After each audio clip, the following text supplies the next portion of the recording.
Well, what a surprising album this has been. And this is the final 3 tracks on it. Thank you again to Heidi for introducing me to the Fifth Dimension. This album is honestly really rocked. I know it hasn't gotten like that many views, but I don't care. I love finding stuff like this that are just kind of, I don't know, forgotten gems. It's really good. I'm excited to finish it. Hi guys, welcome to Lee Reacts. Hope everyone's having a good day. I know I am, I guess, when we're back with the Fifth Dimension, like I already said. We're going to be doing the last 3 tracks on the album, which are Orange Air, Paper Cup, and the Epilogue. There's still a couple songs from this album we haven't really done, like Ticket to Ride and stuff like that. I think we might do that next month, but our patron Heidi wanted us to do the last 3 tracks, so here we are. I'll link the other 2 videos right up there if y'all want to watch the other ones we've done. So we've done, I think, like 2 separate videos so far for this album, so let's go. If y'all aren't subscribed, please help a brother out. Click that icon down there, somewhere down there. I'd really appreciate it. It takes like 2 seconds. It's absolutely free. And if you're not busy, leave a like and a comment too. It really helps. All right, here we go. Orange Air by the Fifth Dimension. 3, 2, 1. Magic Garden.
That's awesome.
The Wrecking Crew, ladies and gentlemen.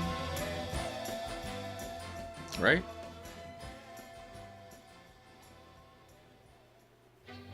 Yeah.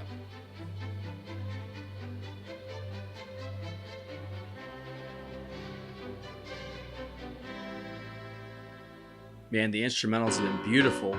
So are the vocals, but damn, man. Paper Cup. That already sounds like a Beatles song. Paper cup, everything is looking up. No one comes in, no one goes out. Nothing to get hung up about. I feel it's so easy to get by, 'cause I don't try.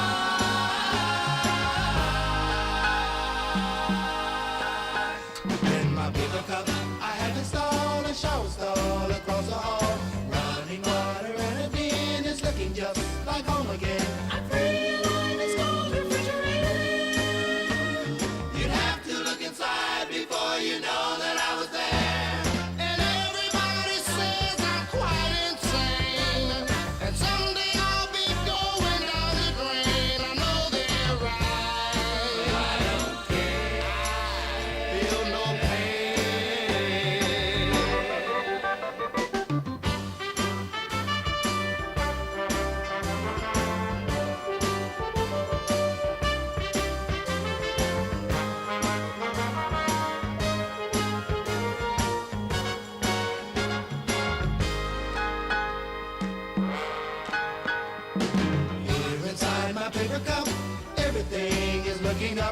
one goes out, no one comes in. It's looking just like home again. I'm free. Jimmy Webb is a genius, bro.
What a beautiful sound. So expansive. So many things going on. Thank you, Heidi, for showing me this. Now on to the epilogue.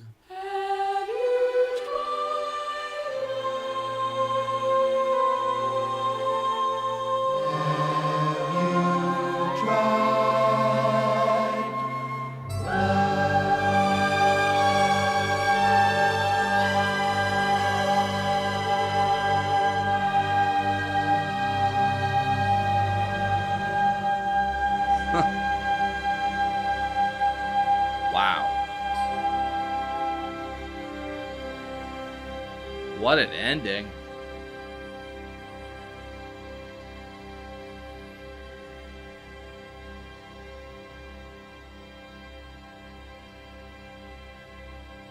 It almost sounds like the music after the blow the Death Star up. I think that's where it was.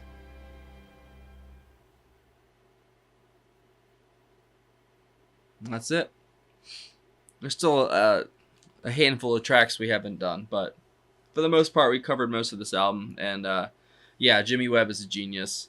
He really is. The Wrecking Crew is a fantastic band, man. They just, like I said, the instrumentation is just so tight, and they were experimenting here, like just having fun. It felt like at points playing around, but the vocal harmonies and just the different octaves they had going at the different times. I'm guessing that's like the Fifth Dimension era part of it.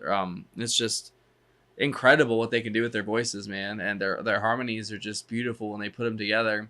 Like if you combine them with Jimmy Webb's, writing, and then all that beautiful instrumental work from the Wrecking Crew and stuff, man, it's just, how can you not love that? I know, like I said in the beginning, I know this, they don't get many views, but I don't care. Like when I find like albums like this that are just so engrossing like that, and they just take your mind to so many different places, and sometimes you just need an escape.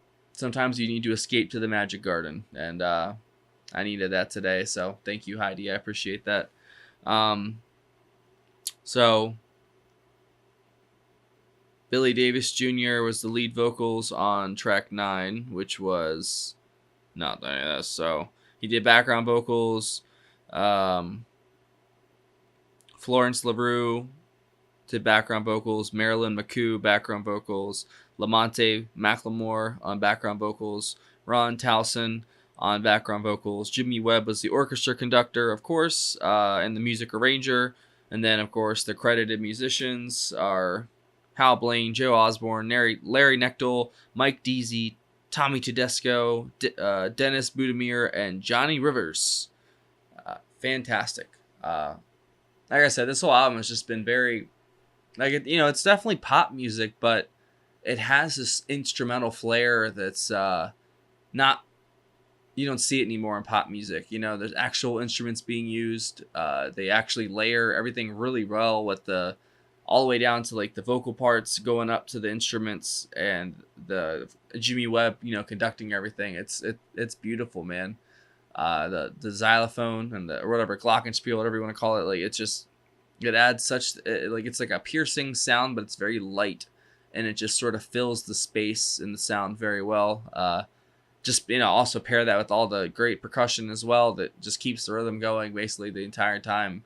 But the vocals kind of drive a lot of the rhythm as well, it feels like, because it is like, a vocal band, obviously, the Fifth Dimension.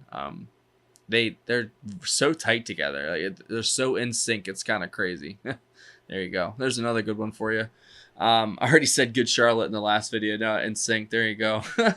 My era, man. We did not have much to contribute. I mean, I was a kid when that stuff was coming out, but still, that's crazy, man. How far we fell. I mean, there's always been pop music that's shitty. There's always been, the radio fodder music.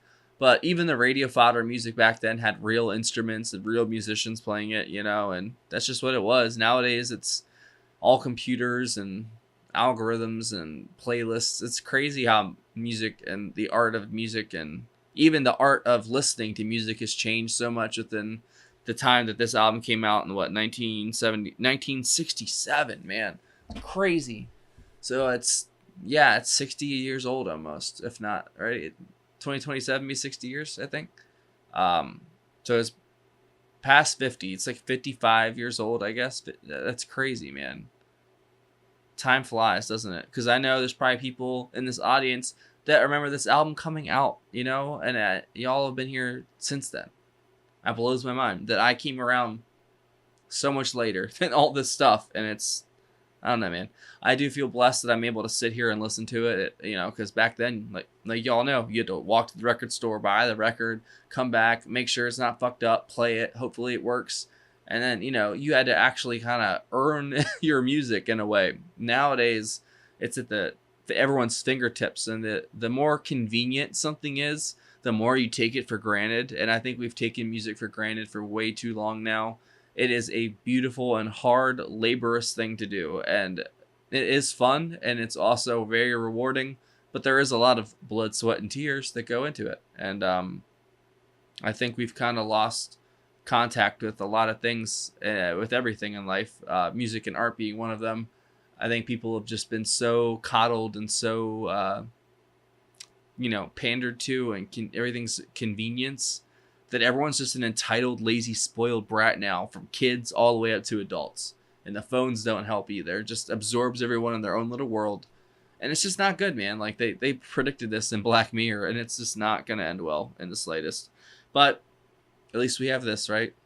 At least we have the Magic Garden. But eventually the Magic Garden will disappear. That sucks. But that is what it is. Life is a brutal game. It really is. The more I think about it, the more I realize it. So I try not to think about it. But, it is what it is. Thank you again, Heidi, for this wonderful album. And I'm sorry for my random musings, but I like to speak to, what comes to mind when I listen to this stuff. Because, I don't want to be just a channel that doesn't contribute anything. I mean, I'm listening to music. I'm not, curing cancer here. But I still like to add at least something of my own personal life into it. Because music is like the most important thing to me in the world, other than my daughter and my girlfriend and my family, obviously. Music's, like I said, it's always been there. And hopefully it will continue to be there. Because it's a very good friend to have in life. It's because you don't gotta call them, nothing. You can just pop the song on and you're good, Beautiful thing. Thank you for watching, guys. Hopefully you all enjoyed that. Sorry to get so melancholic at the end there, but I don't know. That's just where my brain took me at those last couple songs, because I think that's what makes the Magic Garden so beautiful, is it's not there forever. You have to enjoy it while you can, and that's where beauty really truly lies, is in time. Because the less amount of time you have with something, the more beautiful it is, and it becomes later in your mind. So enjoy your Magic Garden while you have it. There you go. That's my spiel. Thanks for watching. If y'all know, Patreon right here. That is a picture of it. There's a link in the description. If you join the $15 tier or up, you get to 1 free request a month. If you join any of the tiers, you get access to all of our block videos, full album reactions. There's a lot of them. And you get access to our Discord server if you want to help vote on future videos for like the Spotlight Artist of the Month and stuff. They're voting right now as we speak in Discord. So if you join Patreon and then join Discord, you can help us vote. And if you're watching day premiere, you already probably saw the Elton John video. That was our Spotlight Artist of the Month. We would do like 4 albums. We'll do 4 songs from 4 albums basically for one artist, and really get to know them, you know. And honestly, I've had a very interesting idea of what Elton John was just from the stuff I know from him from the radio. But he's just such a good artist, and he just surrounded himself with the best people, and you get magic, like I say. So thanks for watching, guys. There's also a PayPal link as well in the description for tips, requests, and anything else. Thank you for watching. I'll see y'all later. Adios.